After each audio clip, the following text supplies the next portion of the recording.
What's up, guys? Welcome back to the Other Guys on the Badlands Podcast Network. I'm Jake Chatsky, joined by the birthday boy himself, Paul Kilgallen. Paul, we got a really special episode for the guys on your birthday. How you doing before we get into all this? I'm doing good. I'm especially doing good because my daughter was born on May 15th. And this is like every 3 or 4 years. This is also Mother's Day weekend. So for the rest of my life, this weekend really isn't going to be about my birthday, which actually works great for me. I don't like attention. I don't like people singing happy birthday. So I'm a little upset with you that you just brought it up in the intro.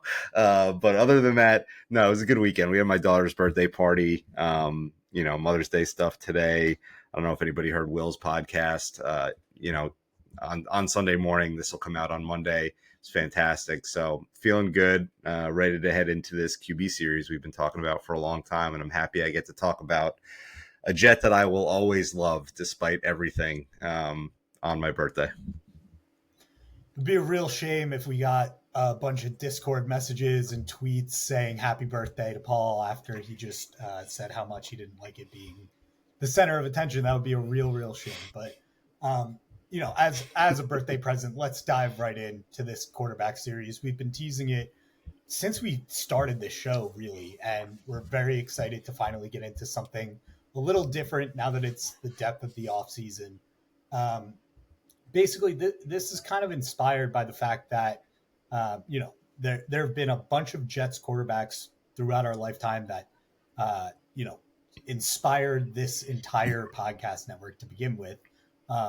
In the 10-year playoff drought. And since then, obviously that playoff drought has continued. And now we're at a point where obviously we have Aaron Rodgers here for who knows how long. But eventually, he's older in age, and eventually we are going to have to enter this cycle of finding the future quarterback of the Jets again. And, we wanted to evaluate what went wrong for the last four starting quarterbacks of the Jets and sort of take a holistic approach evaluating the situations that they were dropped into, the support that the Jets provided them throughout their career, and also just the talent of the player themselves, starting from the draft evaluation to whether they lived up to that evaluation and what people got right, what people got wrong. And we're going to be looking for, like a common thread and coming to any conclusions that we can about these quarterbacks so that the Jets don't necessarily make the same mistakes again, or what we as fans could be on the lookout for when we enter this new cycle. So, Paul, before we dive in, is there anything else you wanted to add about what we're trying to accomplish with this series? And before we get into Mark Sanchez, who's going to be the first of the quarterbacks to evaluate?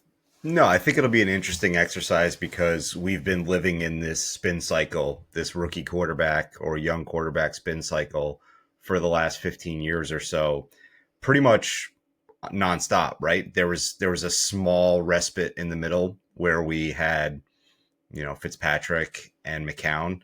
But other than that, we've mostly been hitting that young quarterback thing over and over and over again. And it just has not worked for the Jets. And there are teams who experience similar cycles. There are other teams who often look for veterans and don't really go this route that often.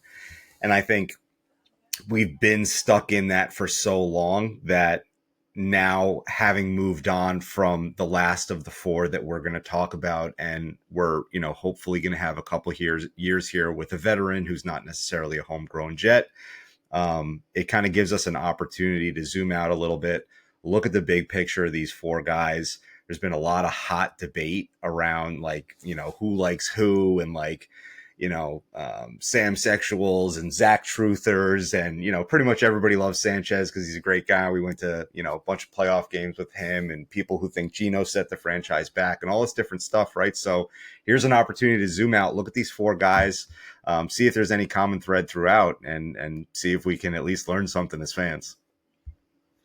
So you talked a little bit about the bigger picture, and we've got this chart that you've normalized to be about the quarterback's first three seasons for each, just because that's, as you put it, when the wheels tend to fall off. We're going to tweet this out, and we'll put it in the Discord as well. But looking at the Mark Sanchez column of this chart, is there anything that immediately just jumps off the page to you before we dive into, this entire evaluation?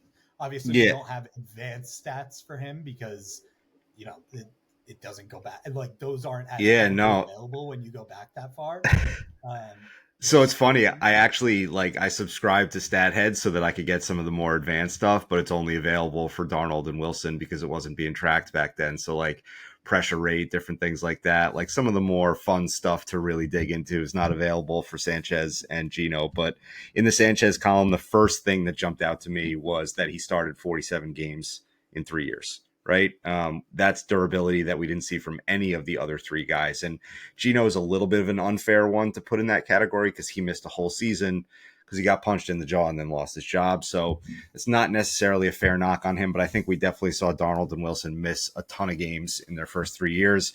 And Sanchez, he started pretty much every game. The only game he didn't start was he had gotten benched for Greg McElroy late down the stretch in his third season. And that was when things really started to get weird with Sanchez. But he was durable his first few years. I think I kind of expected him to be leading in most categories. So I was a little surprised that he didn't.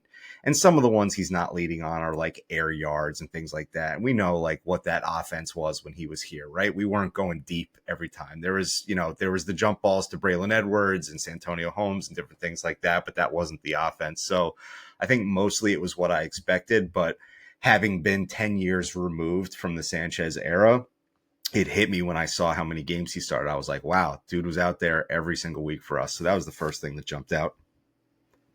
Yeah, and obviously, the stat community is going to go crazy if we start referencing win-loss record as like a quarterback evaluation right up the top of this, right? But to put it in context, when you look at the records, it is indicative of how much better the team he was surrounded by was than any of the other three guys on the field. And that's an initial thought. We'll obviously get into the deeper dive, especially with some of the Geno years, but especially just knowing contextually those first 2 years and the team that was around him, it really puts into perspective what a good situation he was dropped into. But you're right. I mean, the fact that he played 47 games in 3 seasons comparatively, and we'll get into this in a little bit, but having an offensive line that will keep your quarterback healthy is an incredibly important factor in your quarterback development. Exactly, right? And I didn't want to necessarily jump on that right out of the gate because I think we're going to end up talking about offensive line so much in a series that's supposed to be about quarterbacks. But that's the underneath the covers truth there is he wasn't getting clobbered 100 times a game. And, maybe that's why he was able to stay in there for 3 seasons straight. So before we dive into the Sanchez evaluation, we talked about this a little bit at the top, just now, but we want to get a better understanding of what the situation these guys were all entering into is. And normally we would do that by evaluating the season prior to them joining the team, what the team was like, free agent acquisitions made, if, all these guys were drafted. So free agent acquisitions made prior to the draft. But for Sanchez, we need to go back a little further to provide that context. And Paul, obviously, not to say this on your birthday, but you're a more mature Jets fan than I am. So why don't you take the lead here on this deep dive, setting up the context? No, but it's true. Those were formative years. That was when I was really before you have a job and kids and things, the Jets were kind of my whole life when I was, that age. Right. And so I remember all this stuff really clearly. And I remember, that the Vinny to Pennington kind of era was exciting because, Pennington was a young quarterback and we hadn't had a young quarterback in a while. And so I, digging back a little further, before Mark Sanchez was drafted, the Jets had really only taken high draft pick quarterbacks twice in the previous 25 years. And it was Kenny O'Brien and it was Pennington. And mixed in with all that was starters that we had claimed from other teams, guys who were a little bit over the hill at the end of their careers. Boomer Esiason was a local guy that they got from Cincinnati. There was Browning Nagel was in there, right? There was journeymen. There were guys who just came in and started a few games. There was Rick Myrer was around. It was all these kind of weird pieces that were kind of swapping in and out for several years. And by and large in the 90s, they weren't very good. And so it had been a long time since they took a shot on a quarterback. And then when they did take that shot with Pennington, it was in that year that they had 4 first-round draft picks, and Pennington was one of those picks. And I think we all, and myself included, I'll put myself in this pile. Like, I remember almost nothing but good things from Chad Pennington. I think by and large, the 2000 to 2008 kind of time, which is he was with the Jets for 8 years, that was like pretty highly successful. They were in the playoffs, like give or take, pretty much every other year. They were generally very good. And like, even, kind of digging back and looking through the stuff, I was surprised how many games he missed. So while I look back on the Pennington era and I think that that was a successful draft pick, I was a little bit surprised that my memory had betrayed me so much, because I was like, wow, he only started 16 games one time. In the entire 8 years he was here, he only made it through a whole season once. And the first 2 years he was here, he was sitting behind Vinny, by and large. Ray Lucas was a little bit mixed in there. And then like Kellen Clemens came in later into the fold. And, I think by the time that they got to 2008, there had been kind of this successful run, and the team was retooling a little bit. And looking back on that 2007 year, surprising how bad it was. Like, he went 1-6 in his first 7 starts. He missed a start early for an injury. In the first 7 games he started, he went 1-6. He ended up getting benched for Kellen Clemens, which I must have memory hold, because I like it. It almost sounded ridiculous to me when I was doing the research here. And then it all started to come back a little bit. And I remember how bad it got at the end for Chad. And I remember the general feeling was just that he was shot, right? Like, it had been one too many shoulder injuries, one too many surgeries, one too many trips through the rehab for Chad Pennington. And it was just time to move on from him. And so, in that 2008 year, that's when, Favre retires. Rodgers has been sitting on the bench for 4 years. Favre retires, which he had been saying he was going to do for like a few years before that. And he finally pulls the trigger after the season ends, I think in March that year. And then like 2 months later, I think it was May or June, he was like, yeah, no, I'm coming back. And the Packers were basically like, okay, well, we're rolling with Rodgers. So like, do whatever you want to do, dude, but you're not starting here. And so the Jets end up swinging a trade. I think it was in like, I want to say it was the first week of August was when they swung the trade for Favre, and they cut Pennington. And I think that's like an important piece of all this, is just like how unceremoniously that all ended. Everybody knows Pennington goes. He gets picked up by Bill Parcells, who is the guy that drafted him. Bill Parcells was the GM of the Jets when they drafted Pennington. He gets swooped up by Parcells after 3 days being out there as a free agent. I think the Dolphins, they had just moved on from Trent Green, and they were rocking with some weird crew at quarterback. And Pennington comes in there, wins the job, wins the AFC East. It was the first time the Patriots hadn't won the AFC East in like 7 years or something. Wins comeback player of the year. And we rock with Favre, right? And I don't think it's a coincidence that that team jumped from 2000 to 2008.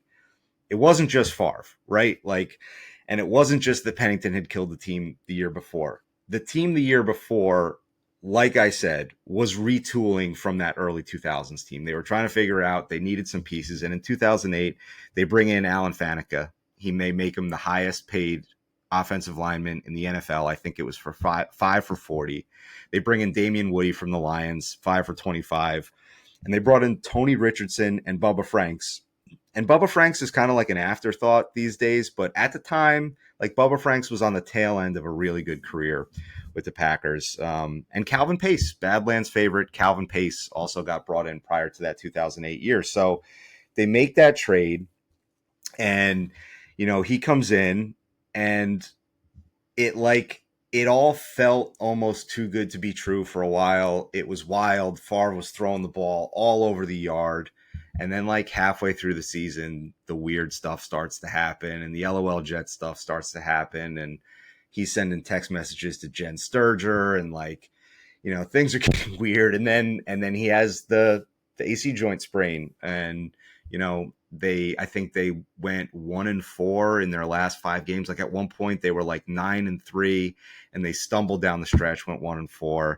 And then he retires again off into the distance. He somehow sneaks his way into Minnesota, even though that trade had been poison pilled to try to prevent him from going to Minnesota. And all of that is just kind of sitting on us as the season ends, right? And then they hire this dude from Baltimore. And Rex comes in, and his first press conference is like, a million questions about is Favre going to play. And Rex gets up there and he's saying shit like, I didn't come here to kiss Bill Belichick's rings. And he said, if you take a swipe at one of ours, we'll take a swipe of two of yours, which I remember so vividly. And like, that was Dan Campbell before Dan Campbell, right? Like, remember Dan Campbell's intro press conference where he's talking about biting kneecaps and everybody was like, this guy is a clown, might be a lunatic, and he might suck as a coach. And then like, look what the Lions have done. And like, that was our moment with Rex. He came in there talking shit, being out of his mind, highly recommended from Baltimore. Everybody saw what he had done with that defense. And he comes in here and he's answering all these questions about Favre. And then all of that kind of finally dissipates. And we're at this like new starting point.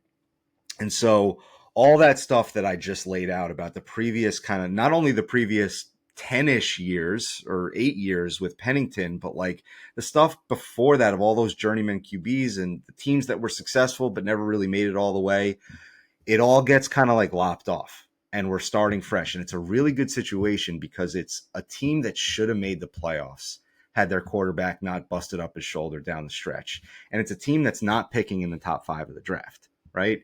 And so Rex comes in here and he kind of sets the tone. And then we make this draft day trade. And we get all the way up to, I think, what was it, pick 5? Jake, you did the draft part. It was pick 5. Pick 5. Yeah. So we traded a bunch of assets to get up to pick 5.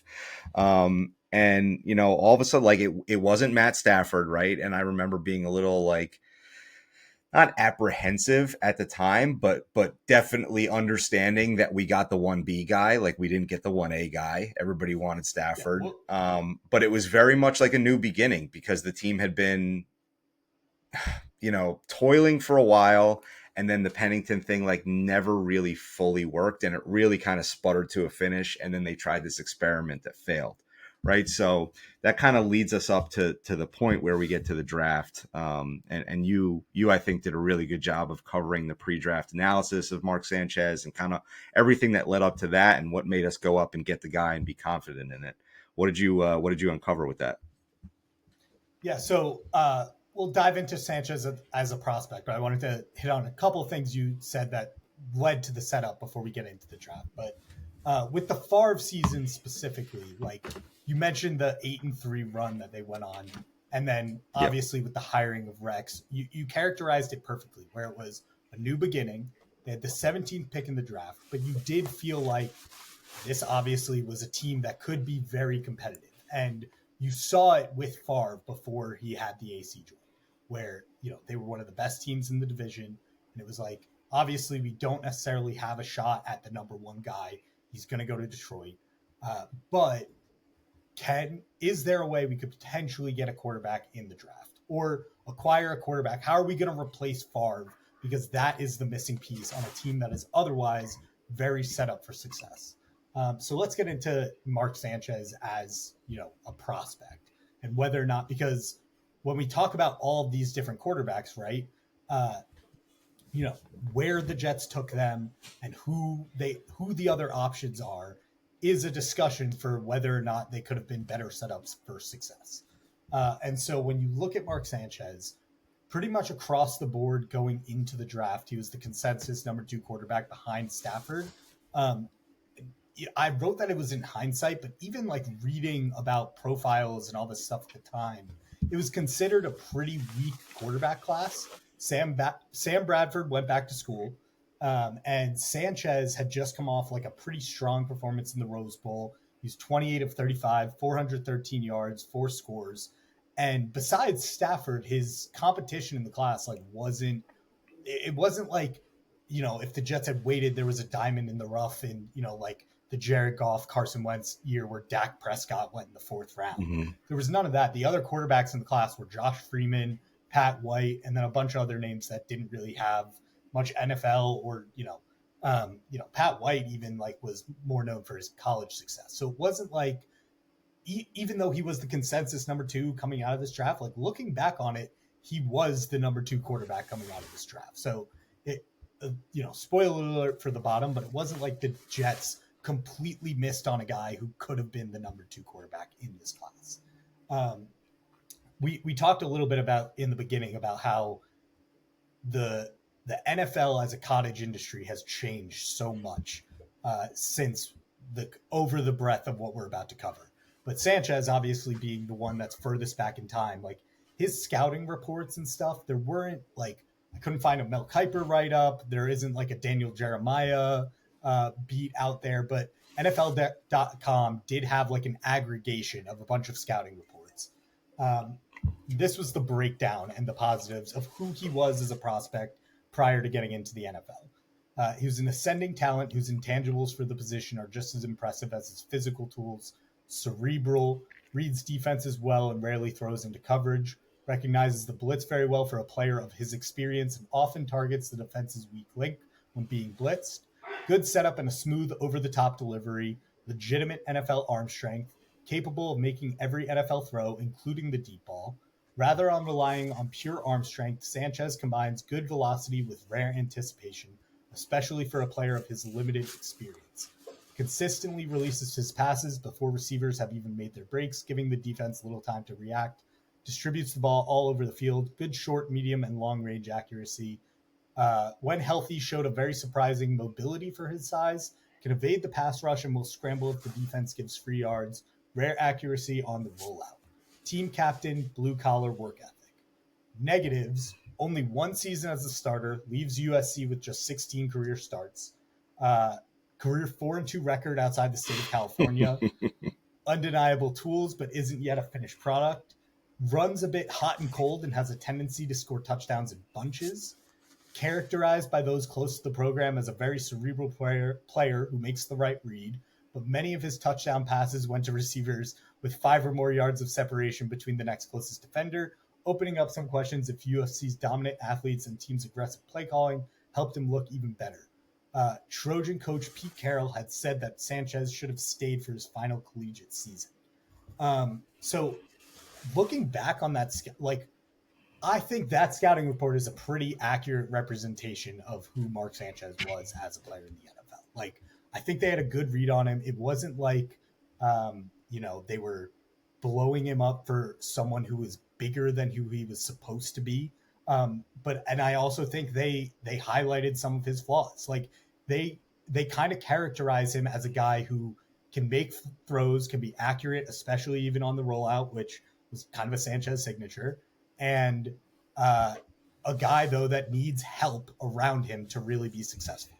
And I think that was pretty indicative of his time in the NFL. What are your takeaways after hearing the pre-draft scouting? Yeah, I mean, the line about how he's, they're concerned about him playing outside of California made me laugh because it brought back a bunch of memories of can Mark Sanchez play in the cold was such a talking point for a while. And I think that one sentence in there, right, that, worrying about USC's dominant athletes and can he support it on his own and can he be a distributor when he doesn't have those next level athletes out there?